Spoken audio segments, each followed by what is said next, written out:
hasta ese momento, digamos, el tema pasaba más por vincularse con determinada gente, ¿no? Por la cosa más social. Y quizás es a partir de ahí que con chicos más grandes, ¿no?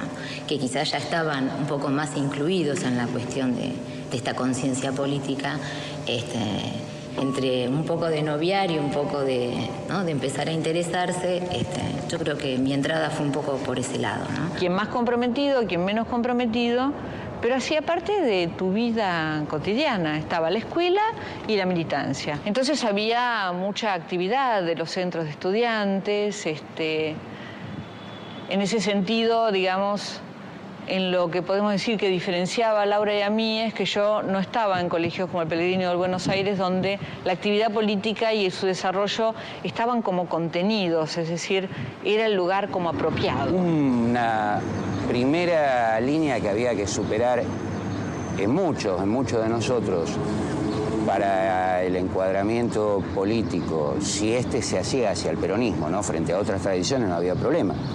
Era que proveníamos en general de grupos sociales y casas, concretamente antiperonistas históricas. Hacerse peronista significaba también un modo de ruptura o de enfrentamiento a la autoridad paterna. Había centenares de grupos, éramos muchísimos, que hacíamos de todo tipo de cosas, desde la actividad en barrios, la actividad en villas, la actividad con los otros colegios secundarios, pero digo, éramos parte de un gran grupo, no éramos algunos, no éramos unos pocos, éramos muchos.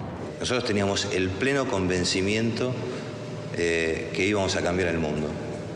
Estamos absolutamente convencidos que en la Argentina se venía la revolución y que no podíamos ser derrotados porque, digamos, la voluntad y la convicción que teníamos, sin duda, nos iba a hacer victoriosos. Así como la imagen del Mayo francés funcionaba en nuestras cabezas como el paradigma al que debían acercarse nuestras propias movilizaciones, la imagen del Che debía funcionar como el filtro a través del cual veíamos la actividad de Montonero. Nosotros no estábamos de acuerdo con la guerrilla porque nos parecía un error metodológico y del que se salía mal, que era llamar a la represión, digamos, y que era inconducente en todo caso.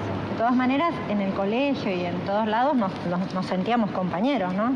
O sea, del mismo lado, o sea, todos estábamos en ese momento por una sociedad mejor.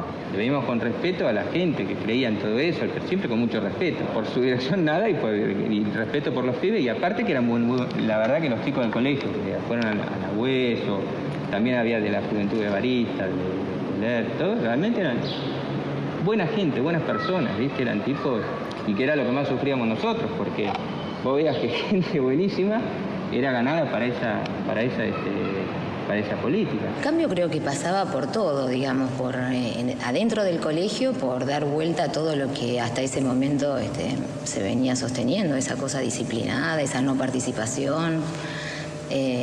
Pero creo que muy sostenida con el afuera, ¿no? Digamos, era esa interrelación permanente entre lo que pasaba afuera, como una especie de ensayo, cosa experimental, ¿no? El colegio funcionaba en ese punto como una especie de experiencia de laboratorio de lo que estaba ocurriendo afuera. Los lugares de reunión de aquel Buenos Aires, yo pienso que los límites del colegio eran más amplios que se prolongaba este colegio por la avenida Callao, se podía prolongar a Corrientes, al San Martín, al bar de la esquina.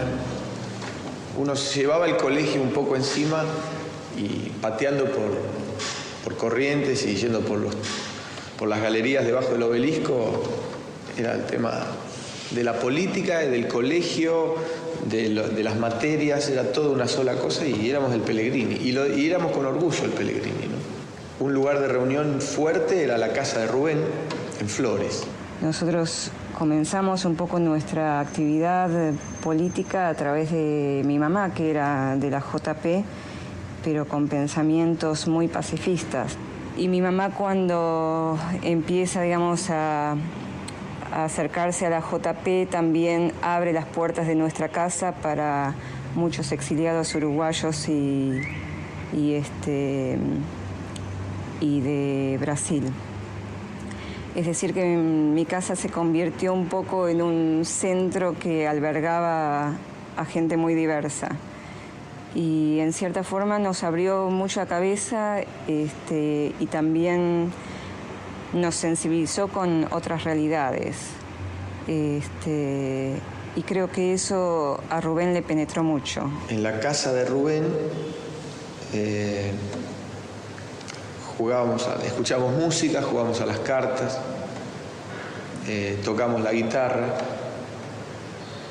Y bueno, la política entraba y salía en el medio de todo eso, ¿no? Los dos, y Rubén particularmente, sufrió mucho la muerte de mi mamá. Él tenía una relación muy, muy fuerte con ella y creo que se identificaba en muchas cosas con los ideales que ella tenía. Toma un poco la posta de su mamá y bueno, crece mucho dentro de la agrupación. Los mejores amigos de Rubén eran Mauricio y Juan Carlos. Y ahí yo me conecto con ellos y nos volvemos así amigotes. Militábamos juntos, estudiábamos juntos, estábamos en el mismo año, teníamos la misma edad, nos gustaban las mismas cosas y bueno, ahí ya no nos separamos más. Juan Carlos, mártire. El Tano, apasionado de las películas de taekwondo y de karate, nos obligaba a ir a ver ahí a la Valle todas las de Bruce Lee y toda esa saga que había toda la semana, un montón. Practicaba en la terraza con unos palos y unas cadenas, unos ejercicios y una especie de formas, ¿no?, de ataque y defensa, y se lo tomaba en serio. Era un pibe muy divertido, chispeante, y a él le gustaba ir a bailar, y era muy fachero, digamos, le gustaba vestirse bien, sabía muchos trucos de magia, y era buenísimo, buenísimo. El ruso era cabrón, tenía muy mal genio, fanático de River y de Spinetta, malhumorado, era muy malhumorado. Y muy inteligente, un tipo que le gustaba muchísimo leer. A Mauricio lo conocí a través era el compañero de la división de Rubén, así que nos conocimos en la división, en una salida social.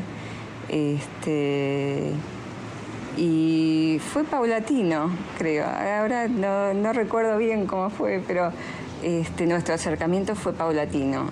Nos pasábamos bastantes horas escuchando a los Who y también caminábamos mucho y le gustaba mucho el helado de frutilla, que también me encantaba.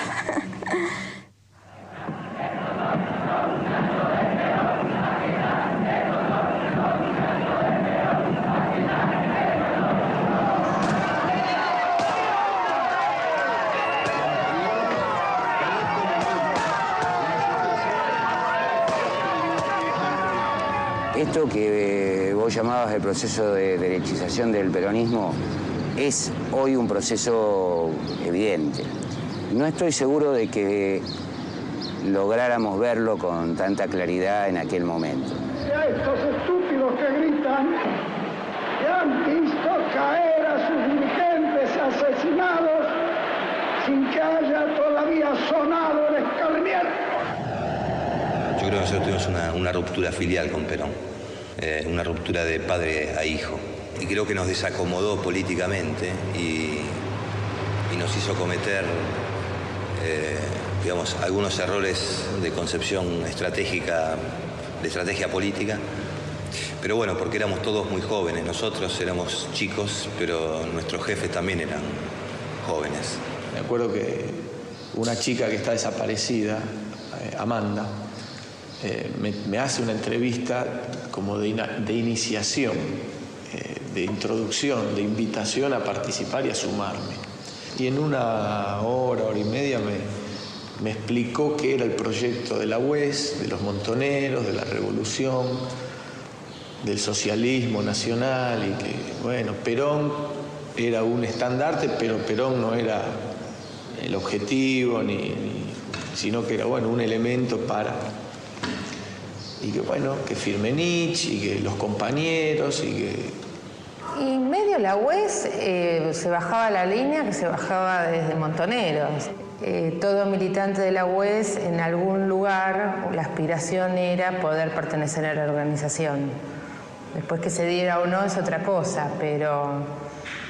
qué sé yo, recuerdos como estar en el bar de acá del colegio leyendo El Descamisado, ¿cuál era? El Descamisado y la Evita Montonera, no sé si ya se podía leer tan abiertamente, pero sí estar en el bar y leer y que los operativos y festejar todo ese tipo de como que se esperaba las noticias de las acciones de Montoneros para decir qué bueno, qué bárbaro.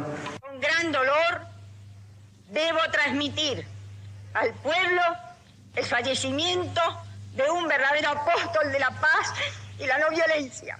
Asumo constitucionalmente la primera magistratura del país. La senda que la señora Isabel nos traza, que es la senda limpia y pura en manos de una mujer, que nos indica el camino del nacimiento de una nueva patria totalmente alejada de aquello que simboliza la violencia, el desacuerdo, el desencuentro, la esclavitud, la miseria, la indignidad.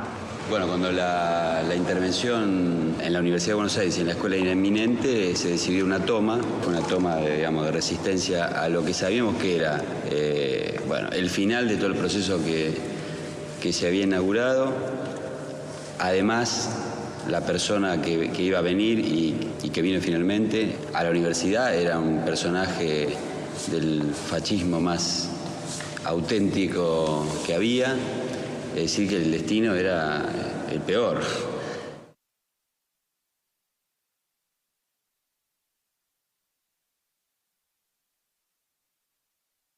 Después, con el tema ya de la autoclandestinidad, ya empieza a haber una relación más directa entre las agrupaciones territoriales y la organización.